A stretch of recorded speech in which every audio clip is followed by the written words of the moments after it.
Step into the Fieldhouse, your front row seat to legendary victories and untold stories. Hey, I'm your host, Lance Leonard, breaking down sports from the inside out, along with co-host Jimmy Lackey. It's more than just a game. It's the Fieldhouse Podcast. Hey, welcome into the Fieldhouse Podcast. We are a production of the Kids Inc. Sports Network. Love doing this. We got our host or co-host, whatever you want to call it, Jimmy Lackey here. CEO and the main man at Kids Inc. I'm Lance Leonard. Jimmy, it is number 65, but before we get to that, you know the question of the day. What's the best thing that happened to you today? Well, it's early, but I got to watch them start putting our new turf in this morning over at the Sportsplex. It's been 11 years. That turf's been down 11 years, and, you know, turf can last longer than that. But when you play on it 340 days a year like we do down there, and it's laid on concrete versus what an outdoor surface is placed on, it wears down pretty quick. Plus, we have so much adult play on it versus youth play. A lot of people drive by it, but tell us what's in it. You know what I mean? It's on the corner there. Yeah, it's a full-field indoor soccer arena that we can break down into 4 smaller fields for the young kiddos, or you can leave it full field for the older kids and adult leagues. And so the adult leagues play 5 seasons a year down there, pretty much year-round. And then we've either got rec league or competitive league for the youth going on down there year-round too. So just the sheer volume on that 1,600 square foot piece of surface down there, it gets worn. Yeah. You know, because it's so confined to such a small space as compared to a football field or a bigger soccer field. And the youngsters love getting in there indoors, no wind, no sun on them, and get a place. The parents like that part. And no wind, no rain, no hail. Yeah, none of that stuff. So no. That's a part of Kids Inc. I don't think it's talked about much, but it's a really impressive facility. People want to rent it out all the time, and we just don't have the rental space for it because we have so many games. Yeah. I think, I may be lying here, but I'm pretty close. I know I'm going to be very close. We probably play close to 4,000 games in a year's time down there. Do the math. That's 365 days. You know what I mean? It's a bunch. So hey, we are number 65. Do you have a 65? I'm going to holler calf rope and tell you, I haven't looked at the book. I can't think of a 65. I had to go to my high school, okay? Just real quick here. I should have Go ahead and look at the book while we're talking. Yeah, I'm going to have to. I'm going Dave Davenport, number 65, an undersized lineman, was a good friend of mine for the Air Academy Cadets. Nice. And, you know, and he's his career has turned into – he lives up in Boulder now, amazing man, and did a great job raising his family as well. But Dave Davenport, want to give him a shout out. Air Academy Cadets. Did you even know there was a high school on the Air Force Academy? No, Ever? I didn't. Not till you told me. Yeah. That was my public high school. It's a public high school. It's still there, and it's the KADETS instead of the CADETS. Oh, interesting. Quick story, like. Jimmy, we got the hand-me-downs at that time from the Air Force Academy. Yep. Like jerseys, practice. Nice. But their hand-me-down, like what they were throwing away or getting rid of, were way better than our game jerseys. Heck yeah. Plus, they're just cool. Yeah. So we always try to talk our coaches into letting us play in those. That's awesome. But it said cadets, yeah. you know, so Air Force. So instead here's of Air some Academy. names. Yes, yeah. I didn't think of this one. Tom Mack, never missed a game in 13 seasons. Didn't know that. Yeah.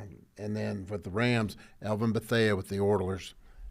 Yep. He's the he was. It's a one page, and there's about 5 people on that list. There's not many 65s. No, 65s. There's a couple of numbers we've learned over doing this that just don't have that much. So, hey, I was going to ask you, with Christmas coming up, you know, Thanksgiving's famous for always having this special meal and all that.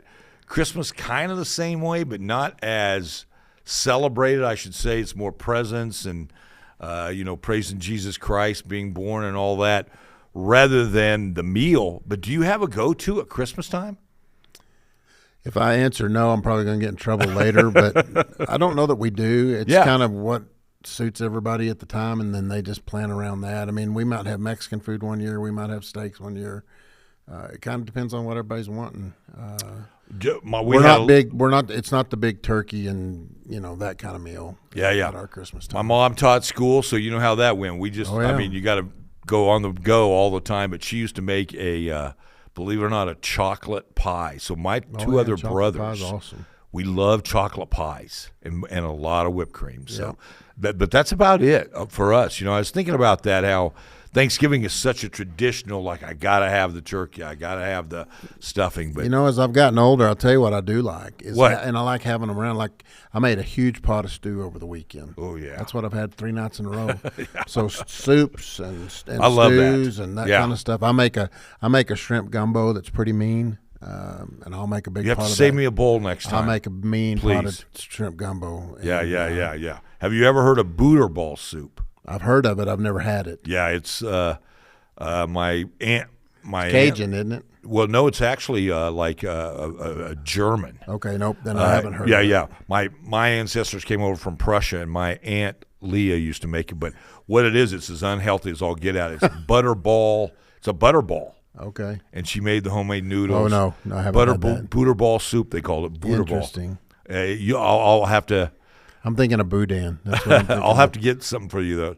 Hey, just wanted to start us off last night. Canyon High named their new football coach. Saw that, yeah. Matt Lovern. He had been an assistant there for a couple of years, obviously a Canyon High grad, won a state championship at Stratford. I know him pretty well. What an outstanding choice. It was really a no-brainer once the whistle went down. He was the offensive coordinator at Canyon High. But just want to give a shout-out to the CISD and the board. Unanimous. Took all of like 4 minutes and 32 seconds for the meeting. They love those specially called meetings that last that long. A lot of family there, a lot of friends, a lot of supporters, just to go to show you how popular Matt is. But I will say this, I respect school districts who reward. We have our guy there. We know that. Sure. It was an unfortunate circumstance that happened, but we have our guy there, and we're going to reward him for what he's shown us in the past. We're not making him go out and prove himself somewhere else, and then we'll get you back. Yeah. A lot of school districts do that, for young assistants especially. And he's got a family and all that, but just want to give a shout out to Matt. And I'll take that one a step further too, though. In this day and time, with the microscope being so finely tuned on school districts and public entities, his brother's head basketball coach there, twin brother. Yeah, and so you don't know if that's going to work or not. In a lot of situations, and so kudos to him for giving that a. Kind of setting that piece aside and saying, is this the best guy for the football job? Yes, it is. Let's go with that. Not bringing up any of the other. And if basketball coach ends up doing well, great. Then we've hit at times too. But that's a unique situation for a school district to be sitting in. Is all of a sudden you've had to elevate your assistant coach to the head coach position as an interim, whose brother happens to be the head basketball coach, and so.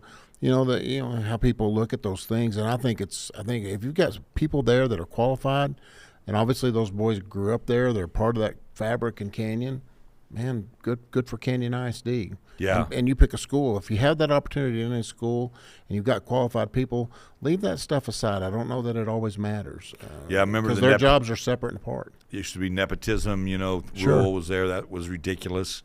If you have the best people doing those jobs and they're both qualified, yeah. How happy are their parents though? Oh, golly, I mean, they've been traveling. I mean, one-stop shop. Now just leave the house. They both live in Canyon now, so they got to be. Yeah, I was happy I'm happy they got that put behind them. It's time to move on. And they did a good job of moving on, just the way they played at the end of that season. So it's great for Canyon High. So. Also a shout-out to Canyon High that their cross-country coaches were both named state coaches of the year. Yep. So for all the cross-country coaches in the state of Texas in Class 4A, you have the two at Canyon High. Those are both the state-nominated and state-rewarded coaches of the year. Yep. Yeah, so very unique. Doesn't happen. And that would be Wes and Ray Baca. So, yeah. All right, real quick, my Heisman vote, it's in. It's over with. I went with Jacob Rodriguez, okay, number one. Okay. I went with – So you were one of those 17 votes? I was one of the 17 first place votes. Okay. I think the first place votes were spread between like 12 people, believe it or not. But obviously Mendoza won it with over 600 first place votes, and then Pavia was third. Well, I was disappointed in his reaction afterward. It was Manziel 2.0. Completely showed his colors. Yeah. I got no use for him.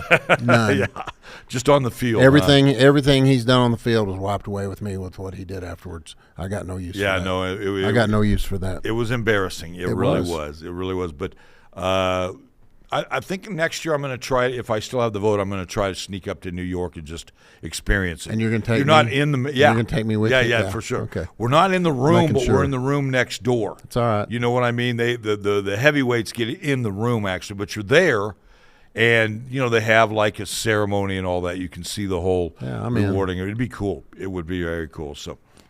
All right, but you got to go. I mean, let's talk about Mendoza for a minute. Yeah. Go ahead. Go ahead. What a class kid. What a class kid. The whole family, little bitty brother that backs him up. Grateful, humble. Coach just sits there with that smirk on his face. He knows he's good, but the whole menu. Mother is in a wheelchair. Yeah. The whole menu of that whole deal at Indiana right now. That's good for America, if you want to put it that way. It's just a feel good story. It's the underdog. I think I told you this. I went back and I told one of the AI deals to pull up the top 40, teams in America in college football over the last 50 years, and Indiana's like 700 and something. I mean, they're off the chart. Yeah. But here they are, number one in the country right now, and so. The landscape's changed in 2 years' time. He deserved that award. Absolutely, I mean, I'm all good with that. Yeah. Mine was not so much of a homer pick. I just thought we had a definite. Got to get him in the mix. I thought we had a definite defensive player of the year. We didn't have a definite offensive player of the year. There are so many. Man, I'm sorry, but the way the one acted, he should have been there, not him. Yeah. I mean, if you're going to go on character too, but I know that's not what they do this day and time. But I will say this, Jimmy. Do you think Indiana has to win a couple of games in the playoffs to add to the respect for their season? Where if they lose that first, hands down, yeah. And that's I was reading this deal, and this is a kudos to the University of Texas. This is Sarkisian. I was reading this. They're going to honor their game against Ohio, their non-conference game against Ohio State in 26, and their non-conference game against Michigan in 27. And then reevaluate how they schedule non-conference based on the way all this college football playoff stuff's working out. Take Notre Dame in case there where they lost early, won the rest, but still didn't get in. But you gotta respect Texas for honoring those two games. Yeah. But yeah, does Indiana need to win? You bet they do. It's no different than if the best team in the NFL makes the playoffs and loses first round. It happens. To legitimize what you've done, you got to make your way in a little bit. Things happen. With the exception of one or two games that are lined up in this deal, I think it's anybody's ball game. I think Alabama and Oklahoma is tight. James Madison and the Tulane game, I think, are going to be cakewalks. Yeah, but everything else, I think, is going to be a ball game, and I think you've got some teams. There's 5 or 6 teams that could win this thing, maybe more than that. I think Georgia's really a team you got to fear. Tech is kind of the outside looking in my opinion, in just how can they react to this stage? Yeah, amen. Yeah. That'll be what we want to see. Yeah, if they step up to the stage, they can play with anybody. Yeah, and they have a defense. So defense is kind of like speed in baseball. It travels. You know what I mean? It doesn't slump. You're either fast or you're not. Yeah. You either can play defense or you really can't at this point in the year. So, but that playing on this stage applies to everybody at this point in time. Because you're going to have players on every team that have never been in a situation like this, and it's how can you produce on the big stage? And strength-wise, I think Georgia's the best team across the board right now, playing well. I've said from the first of the year, I still think Oregon's going to come back after that first loss. And that's who Tech would have. I think they're a sleeper. Probably. I still think they're a sleeper. They got all that speed. So, all right, Patrick. Let's move on a little bit. Patrick Mahomes and our guy Parsons, both out for the year. Injuries. Mahomes tore his ACL. Already had the surgery, and then I saw Tom Brady kind of went on social media encouraging him to the rehab is brutal. Just get ready for it, but you got to do it if you want to survive those. But my question for you isn't about the injuries. It's about, is the NFL season too long? When you're losing your superstars to injuries, where there could be, and they still have 3 more games, and they're thinking about adding a 4th. The fatigue factor to stay healthy in that league, but when you're not playing without your stars in the league, it's not as fun to watch. Well, I think there's 2 sides to that coin. Answer to your question is, could be a little too long. I don't see them going back. It's a money thing. It's a money thing. And that I don't see the change there. It's too long, though, in my opinion. I'm going to take Kansas City's current situation, and I'm no expert at any of this, Lance, so just take this with a grain of salt. But this is going to force them to make sure that they reevaluate that offensive line.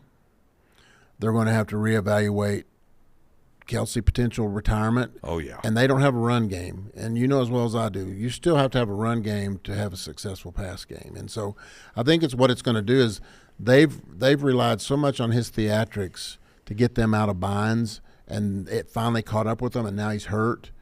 They're going to have to reassess, what do we do to take a little bit of that pressure off? Yeah, he still makes magic. But, man, if you get a little bit of a run game and if you have to replace Kelsey, analyze what you got to do on the offensive line and find you another slot receiver in that tight end spot, then I think they'll be just fine. They've got the tools. They've got it across the board. It's just they've just relied on him so much to do so many things, and eventually that's going to catch up with you. If he rehabs and gets well, he can come back and do all that again. No, he's got to have a better supporting cast. Yeah, he's amazing. I say since they let Tyreek Hill go, that was the beginning of their downhill slide. A little bit. Well, just the downhill slide. They're still good. Yeah. But just things started changing when they let him go. But as an AFC West guy with the Broncos, no one's sad for Kansas City. I wrote down right here, I think Bo Nix and the Denver Broncos may be the best team in the NFL right now. And I'll go as far as to say I'm not so sure Bo Nix may not be one of the best quarterbacks in the NFL right now. I am really impressed with how he plays. He's tough. He's cerebral. He's fun to watch. But the kid for second year gets it at that level. He's one of those you hope stays healthy too, because he's got a big future ahead of him. He's good. He's really good. He got fortunate. Sean Payton had coached a Drew Brees, kind of like a Bo Nix type athlete.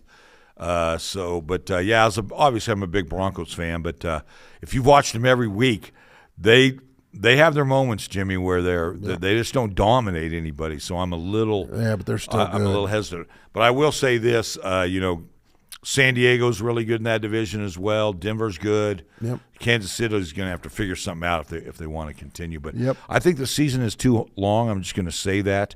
We want to see our best players playing at a high level.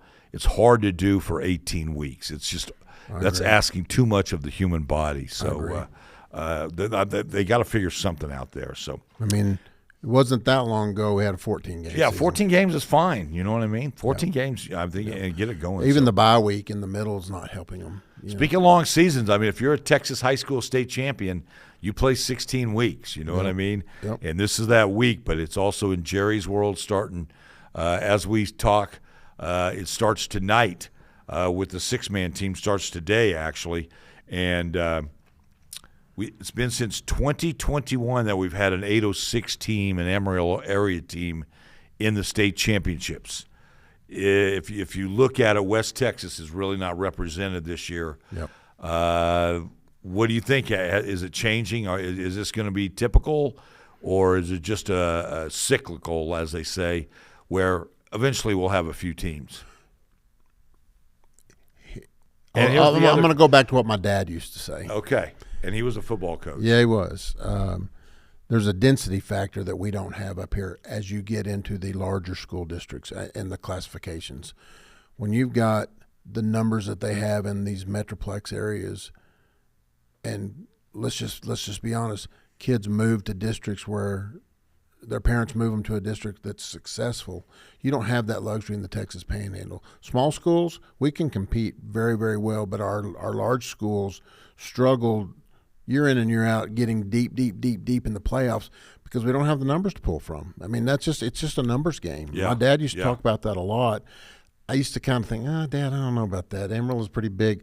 Amarillo's not that big when you got four. Not when you got four high schools. Yeah, you got a Bushland, you got a River Road, you got Highland Randall. Park, you got Canyon, Randall, and West Plains. In a small, dense area here, you don't have enough to make a power team. If that, that's for fair lack enough. of better term. I mean, Yeah. and I You'd may have to not go be to saying 3 that high right. schools. Yeah, to your point, it's been 85 years since the city of Amarillo has won a state championship in football. Yep. Okay, so that was 1940. So that's I don't know if we'll, the question is, will we ever see it again? Is it worth? See, I think it's a absolute crime that Allen is allowed 7,000 students. Here's why. It's for sake of competition. It's for sake of the high school experience. So you have one varsity basketball boys and girls team out of 7,000 students. That's ridiculous. Yeah. And I did But the that math. was by design. Yeah. And I did the math. Realignment numbers just came out, and it'll be official in February. But so they would still, if they split in half, they would still be tied for the 13th largest school in Texas. But Allen did that because they're landlocked. Yeah, but But build another high school there. Totally that's agree. that's all I'm saying. Yeah. And Amarillo does that with 4 schools. I like the competition part of it. If you wanted, you'd have to go to 3 high schools to build that up. But I will say this: the contract is up at AT&T Stadium this year for the UIL, with the football state championships there. Do you like them in one site? And is Jerry's World the place?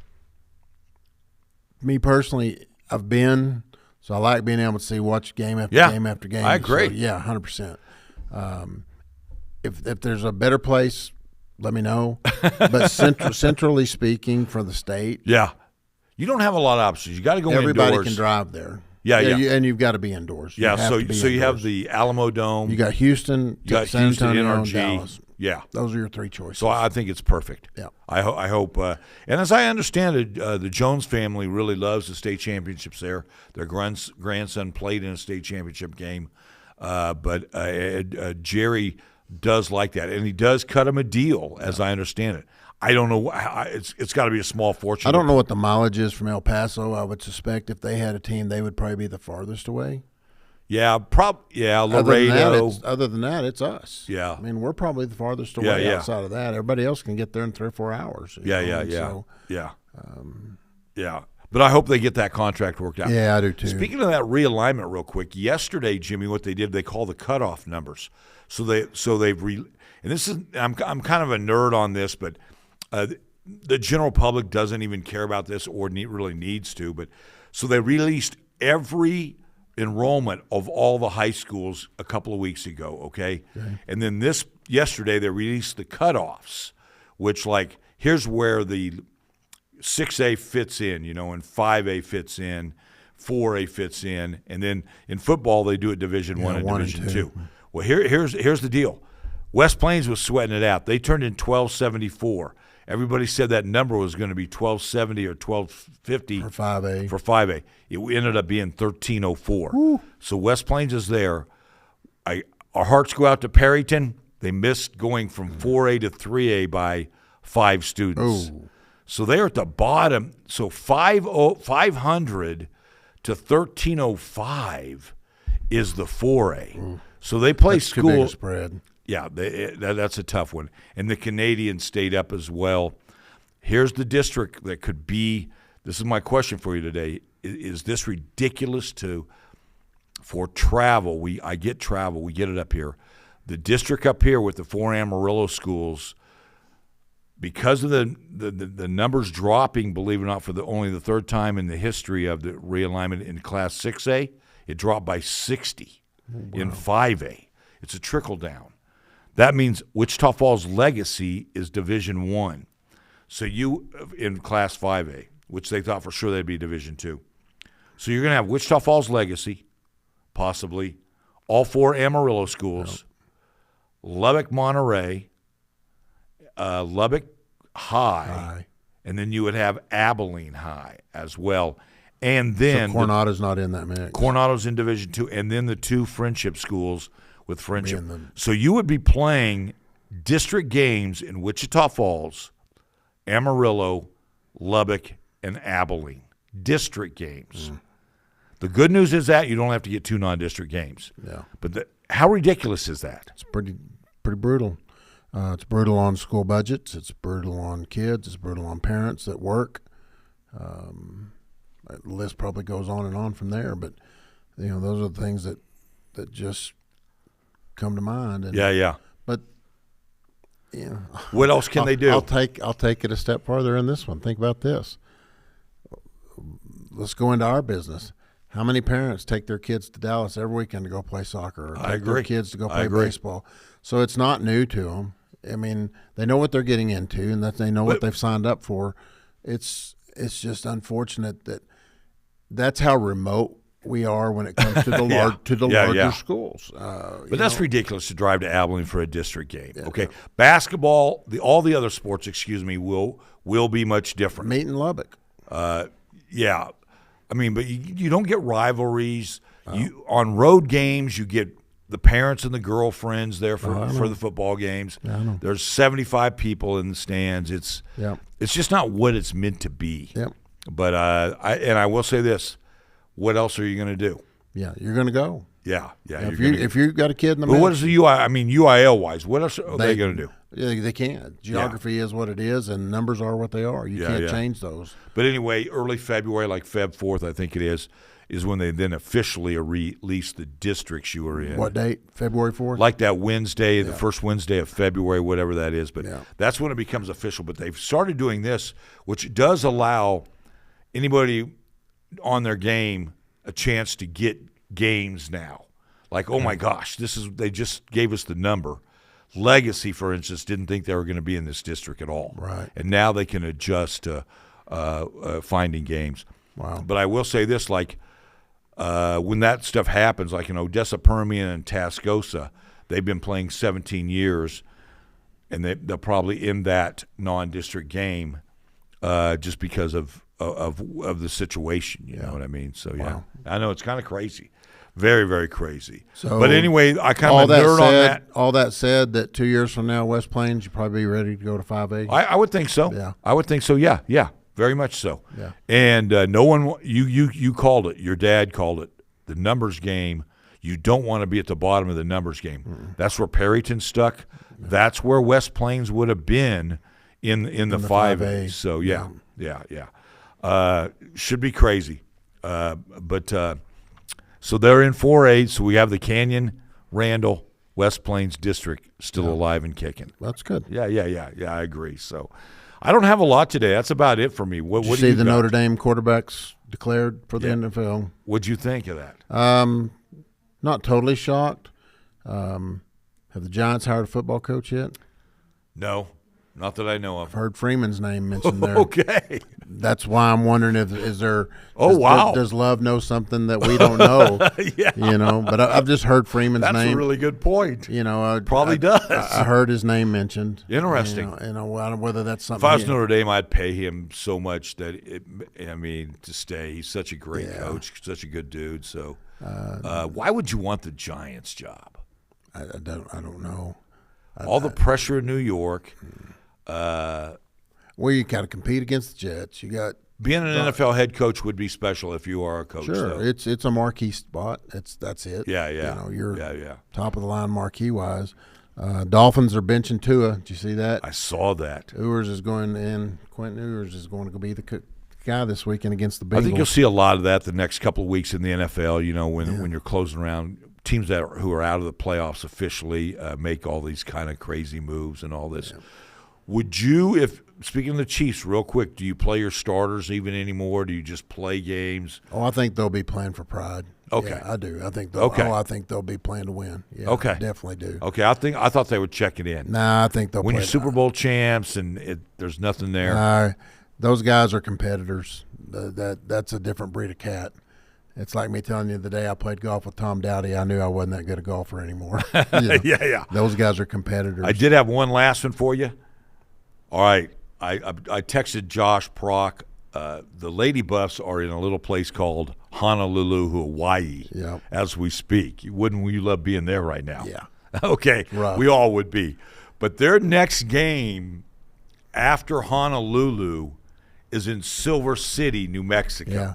Has anybody played a basketball game in Honolulu and then their next one in Silver City? Probably not. I mentioned that. I think Probably you're setting an not. all-time record for basketball. That's high to low in one fell swoop there, yeah. That's rough. That's about all I had, but we're seeing a lot of dirt moving out there as you're driving. I know that makes you smile. It does.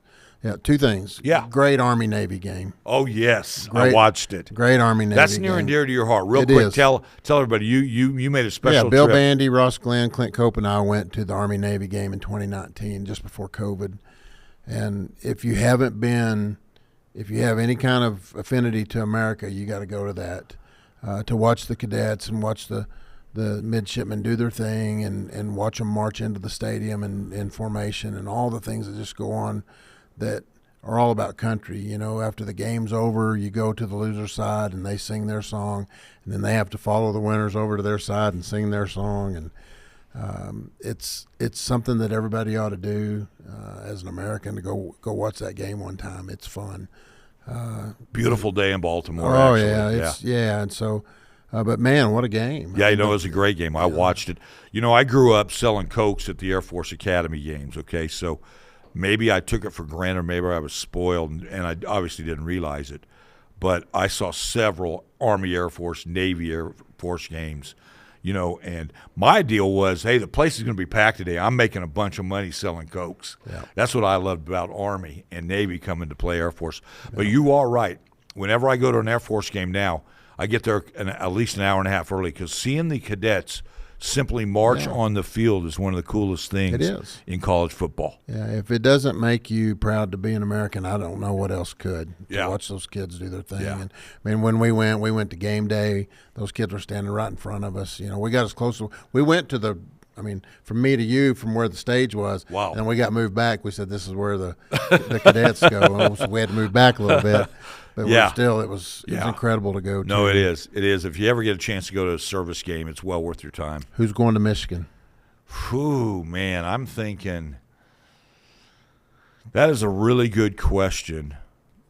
Do you think they're going to tap into a Nick Saban? Are they going to just offer the world to somebody like who's retired, or an Urban Meyer? I know he's kind of tainted. But I think they're going to try. I would think Urban Meyer. I just don't think Saban's going to get back in it. Okay. He needs to be the commissioner of this new thing. Yeah, I agree. I agree. I could see Meyer. Who are you leaning towards? I don't know. They keep talking about the Alabama coach, DeBoer. I'm not a fan. I don't see that one. I don't know. Yeah. This is a big hire because it is. It's huge. The situation that happened, obviously, and then.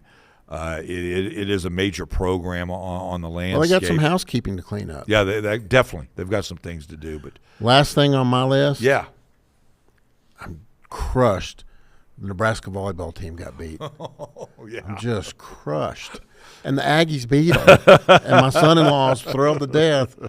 But ever since Corey Clemens played for Nebraska, I've been a big fan. Followed him all these years.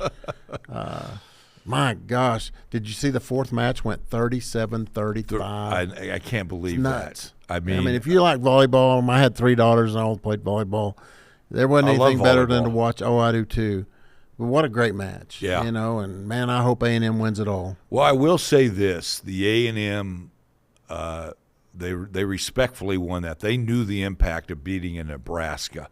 The actual volleyball players themselves I'm talking about. On their floor. Yeah. They knew how unbelievably special that was. Yeah. That's one of the greatest wins. Nebraska's undefeated going into the match. They hadn't lost a game all year. New coach. They hadn't lost all year. Bad time to lose. Regional final. Yeah, it's too bad. That happens. That's sports. Yeah. I love it, buddy. I love it. Merry Christmas. Hey, Merry Christmas to you. We're hopping out of here for a couple of weeks, and I'm going to Denver for a while. Are you? What are you doing? Hanging tight if I can.